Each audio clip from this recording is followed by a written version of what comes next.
This is the photo which inspired an article in New York Magazine, which was titled "The Cruel Kids Table" and subtitled "Among the Young, Confident, and Casually Cruel Trumpers Who, After Conquering Washington, have Set Their Sights on America." And this I find to be a remarkable thing, because this is a photograph of a party that was going on at a place called Butterworth's, a dimly lit bistro, during the Trump inauguration or around that time.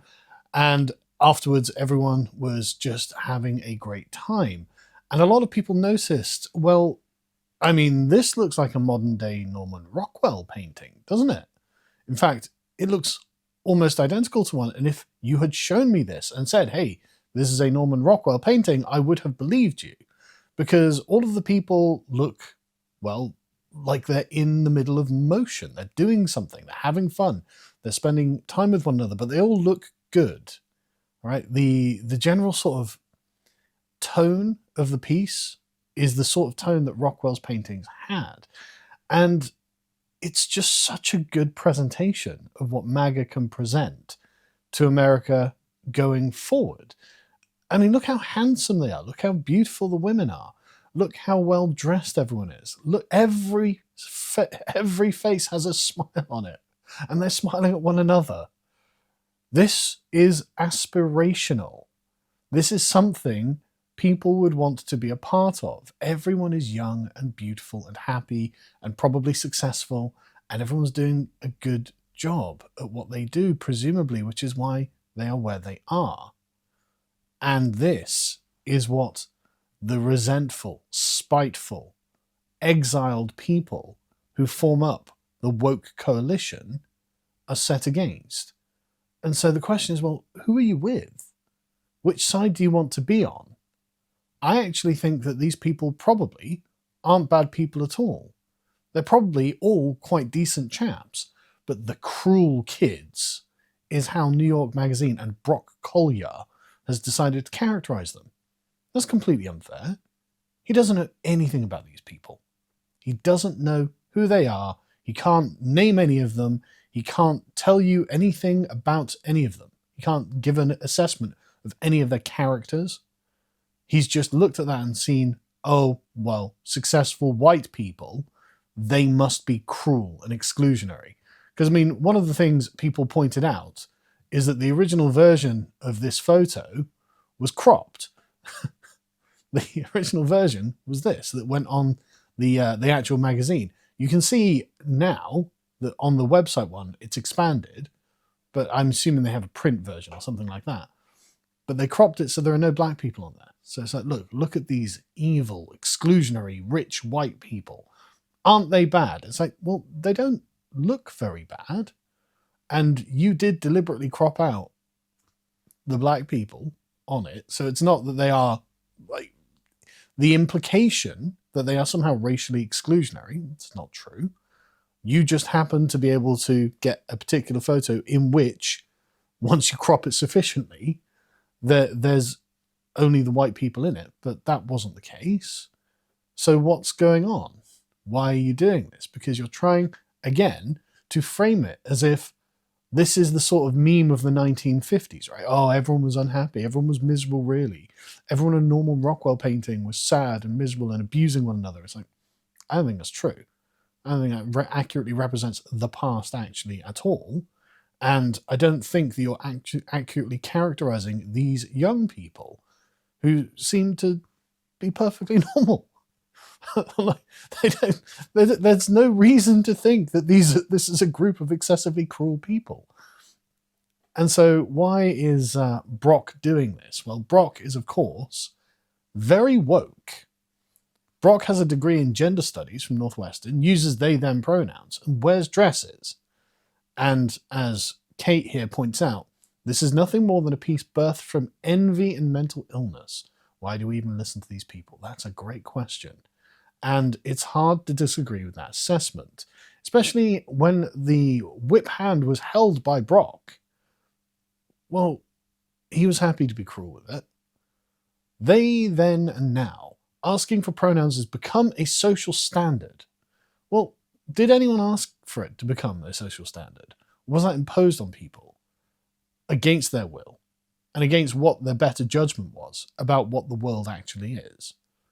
But of course, if you're someone like Brock, then you benefit from this. And if you're someone like Brock, you're not benefiting from this. You're actually on the tail end of a declining social and political movement that has just been conquered by the normals. The normal people have come back and said, you know, no, we're not having this. We're going to have it the way we want it because we're the majority and you're the fringe minority. And actually, the fringe minority doesn't have any right to dominate over the majority. The majority should be the dominant aspect of society because that's what a free country looks like. That's what happens in a free country. I mean, that is the very underlying essence of what a democracy is. And so for Brock to say, no, what you need is a weird aristocracy to impose weird new social norms that you don't agree with on you, well, I'm sorry, but that takes on aspects of cruelty to me.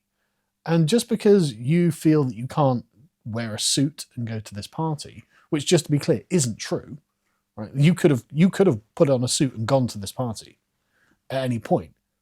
The choice to not do that was yours. So you've chosen to stay at the fringes, but people on the fringes deserve to be on the fringes for a reason, right? You don't represent a wholesome and generative view of what life should be for a person, right? When you end up in Brock's position, this is something that you wouldn't ask for someone else, right?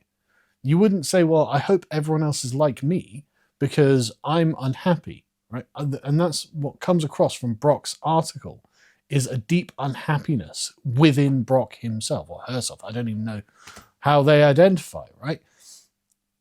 These people whom Brock is spitefully casting aspersions on look happy and they look comfortable in their own skin and they look like they've got a plan to do things in their lives and to get on with things, to be productive, to have families, to be pillars of the community. And this is something that honestly I don't think you can say about Brock. I don't think he looks like he's got a plan. Or she. Again, I'm not trying to be rude and cruel and actively misgender. I just don't know, because why are you presenting yourself like this? And so this whole article, I read this article, and it's just dripping with resentment. It's just anger. Oh, look at these people with all of their cultural capital, with all of their good looks and their money and their social connections. Look how awful they are. And it's like, you don't have to be outside of the tent. Because actually, these people have, I've met lots and lots and lots and lots of MAGA people, and they're all really kind and welcoming, actually. And I've had nothing but good interactions with American Republicans. They're just lovely, normal people. Again, I just haven't met one who has treated me with anything but grace and respect and has been completely kind to me. And I'm sure there'll be many MAGA Republicans watching this, and I'm not just saying this to butter you up. If I had had a bad experience with a MAGA Republican, I'd at least say that this person wasn't exactly very nice, but that's just not happened. That's just not happened. I have not seen cruelty coming out of the MAGA movement. It seems to be deeply inclusive, actually, and willing to take on anyone who wants to be part of the team, because there is a vision for America that is actually being well exemplified in this modern-day Norman Rockwell painting. You could be successful and happy. That's literally what MAGA wants, to create the ground in which Americans can be successful and happy. And of course, people like Brock, well, they're probably never going to be happy. And I guess they've already peaked at the apex of their success. So all there is now to do is try and tear down other people's achievements. Anyway, so one of the women in this went viral because, well, she kind of exemplifies an ideal of what an American woman ought to be. And so lots of people were like, wow, she's very beautiful. And again, she just looks like a classic. It's the classic Americana of this woman that is so striking. I mean, it's the same with the guys. The guys look just superb, just classic American young men you know, handsome, clean-cut, well-dressed, smiling, happy, successful. And so do the girls. And this particular girl, again, she really stands out from the image as just, you know, beautiful, apple-cheeked, you know, slim, again, happy, alert. Everything's going great. And it's lovely to see. I'm so glad to see my American friends being represented in this way. Like, if they're trying to be like, oh, look at these horrible people, well, I don't doubt that there are a lot of people who are like, yeah, look at them. How can I join that? Again, this is superb advertising for the Republican and conservative movements. Like, you want to be a conservative? Well, you're going to have to dress nicely. You're going to have to look good. You're going to have to be happy. You're going to have to get on and win in life. And it's like, oh yeah, that is appealing, actually. And many people online were also pointing out the libs are doing a lot better job of advertising conservatism than the conservatives are, because the conservatives aren't actually very good at projecting their own aesthetics. The libs do it accidentally for you, and you make us look good. And that's great, right? So just be the authentic thing you want to be. And so, yeah, anyway, lots of people were just like, wow, you know, like this girl, she's great, would like to, you know, be left on red in her DMs, etc., etc. And why wouldn't they? Why wouldn't they think this? Why wouldn't they be like, yeah, no, this is the kind of thing we want our enemies to see about our movement. Yeah, no, we are happy, successful, and good looking, you know? I mean, I'm not saying I personally am, I'm too old, but this is just superb. And it turns out that she is not a loser. Again, can't help but notice that all of the people, well, Brock in particular, but the people criticizing her and trying to single these people out as cruel, are just total losers on a sort of social and emotional and personal level.